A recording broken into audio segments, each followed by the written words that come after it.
Привет, я Олеся Медведева, это ясно, понятно, блог на канале Страна.ua. Ну что ж, друзья, поздравляю вас с началом нового месяца. Сегодня 1 мая, с праздником тех, кто отмечает. Возможно, вы уже слышали о том, что неделю назад посольство США в Украине признало, что в нашей стране действуют опекаемые Пентагоном биологические лаборатории. Заявление дипломатов прозвучало после открытого письма народных депутатов Украины об угрозах, которые представляют эти исследовательские центры для украинцев. Однако американцы эту угрозу отрицают и уверяют нас, что работа в этих биологических лабораториях ведется исключительно в мирных целях, а разговоры об угрозах списывают на российскую дезинформацию. Недавно на эту всю историю отреагировал и Китай, сказав, что небезопасно размещать такие биологические лаборатории.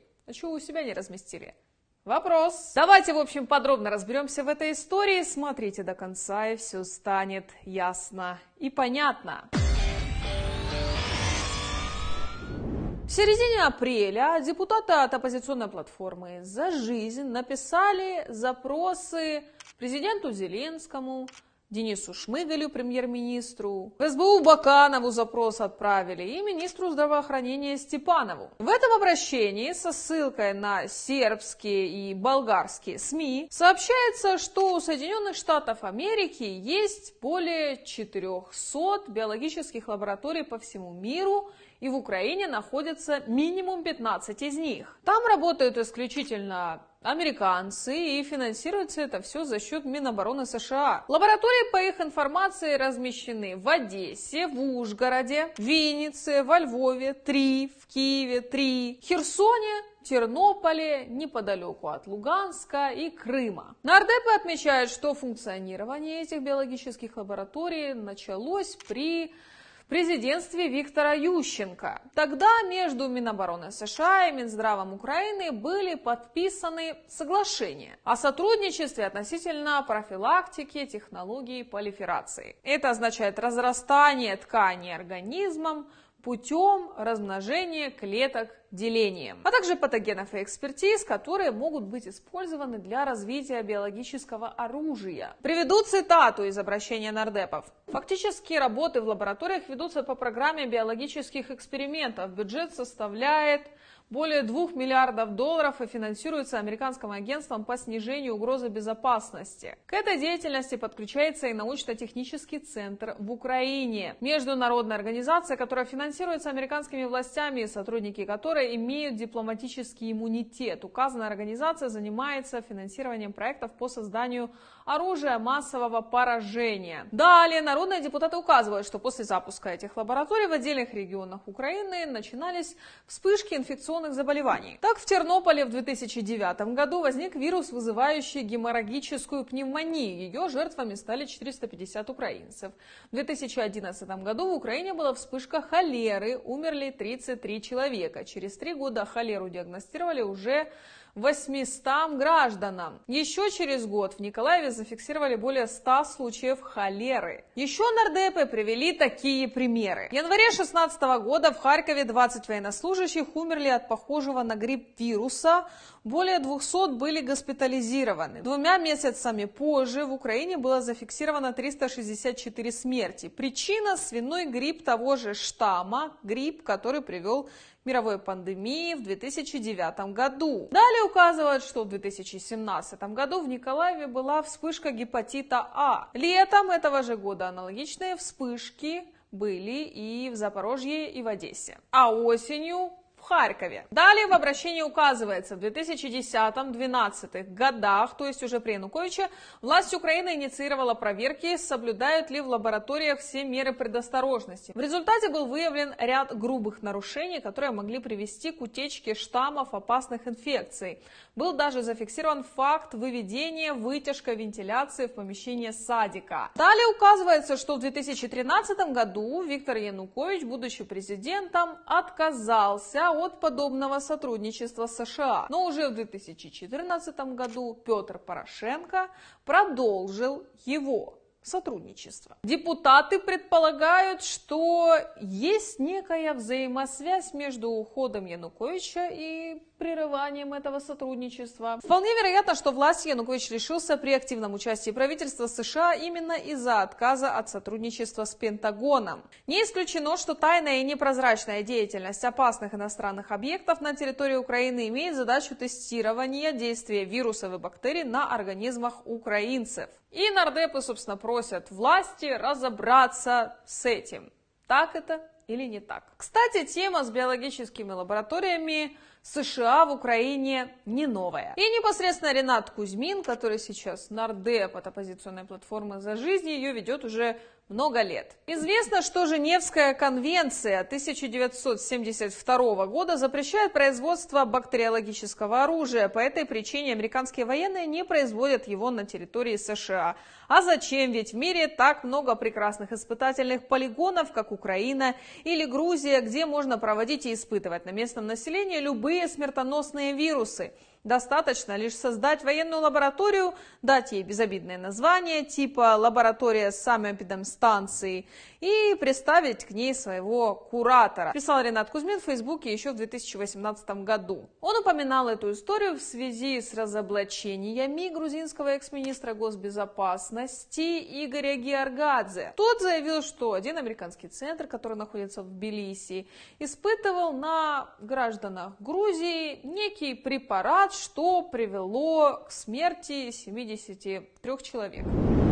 22 апреля посольство США в Украине ответило на обращение нардепов. Ответ был не нардепом, а как ответ на российскую дезинформацию. Посольство подтвердило, что биологические программы в Украине, да, они есть, и да, их курирует Минобороны США. И это уже само по себе примечательно. Признались хотя бы. Однако, по словам дипломатов, работает Пентагон совместно с нашим правительством. Цель – обеспечение защищенного хранения возбудителей болезней и угрожающих токсинов в государственных учреждениях, чтобы при этом можно было проводить мирные исследования и разрабатывать вакцины. Мы также работаем с нашими украинскими партнерами, чтобы развивать способность Украины выявлять вспышки, вызванные опасными патогенами, прежде чем они будут представлять угрозу безопасности или стабильности, пишет американское посольство в Украине. Дипломаты указывают, что их совместные усилия помогают не допустить попадания опасных патогенов в чужие руки и перечисляют конкретные украинские ведомства, с которыми взаимодействуют. Итак, это Министерство здравоохранения Украины, Государственная служба Украины по вопросам безопасности пищевых продуктов и защиты прав потребителей,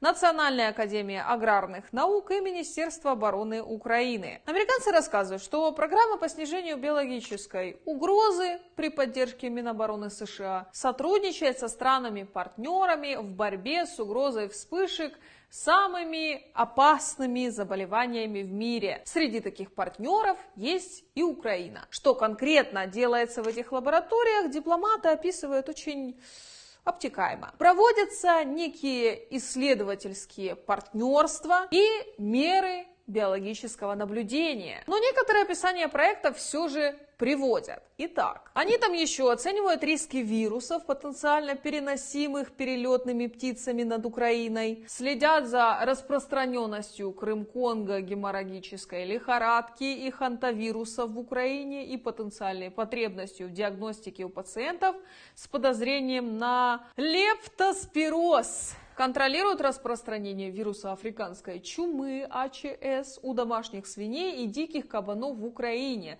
Исследуют геном, проводят биологический надзор за АЧС и региональную оценку риска на местах. Затем американцы приводят еще несколько интересных фактов. А именно, что они модернизировали многие лаборатории Министерства здравоохранения и Украинской госслужбы пищевых продуктов и защиты потребителей. А буквально в 2019 году началось строительство 2 новых лабораторий в Киеве и в Одессе. Еще одна часть американо-украинского сотрудничества – это научное менторское письмо. То есть представители США учат украинских коллег готовить публикации для получения в дальнейшем грантов. В завершении всего американцы пишут, что подобное американо-украинское сотрудничество нужно для глобального мира и процветания путем уменьшения рисков, связанных с химическим, биологическим, радиологическим и ядерным оружием. В интернете информации об американских биологических лабораториях на территории Украины немного. Одно время о них писали болгарские и сербские сайты. На их данные в своем запросе ссылался и Ренат Кузьмин. Так болгарские журналисты публиковали карту расположения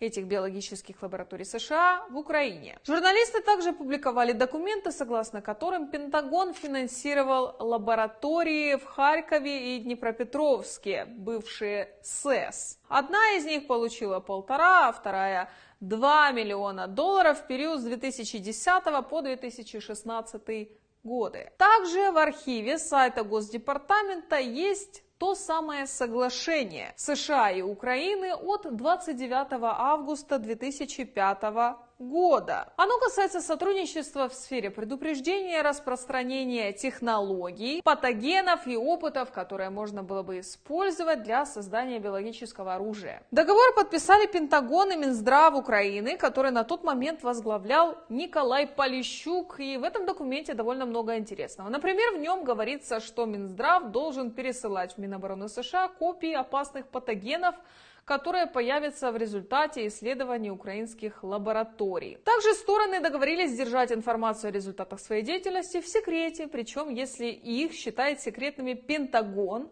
то они автоматически становятся таковыми в Украине. И наоборот, если Украина какую-то информацию засекретила, то для американцев она все равно должна быть доступной. При этом соглашение требует привлекать к этому проекту как можно меньше людей, минимизировать число людей с доступом к информации с ограниченным доступом. Интересная информация также есть о Международном научном центре, о котором рассказывало посольство и которое курирует украинские биологические лаборатории. Судя по документам, и как я уже говорила выше, его работники защищены ни много ни мало дипломатическим иммунитетом. То есть, судя по всему, это крайне важная для США структура. Впрочем, сам факт наличия таких соглашений не является доказательством того, что в этих лабораториях производят и испытывают на украинцах опасные патогены. Но возникает все равно вопрос: зачем американцы открывают столько лабораторий в Украине и вкладывают в это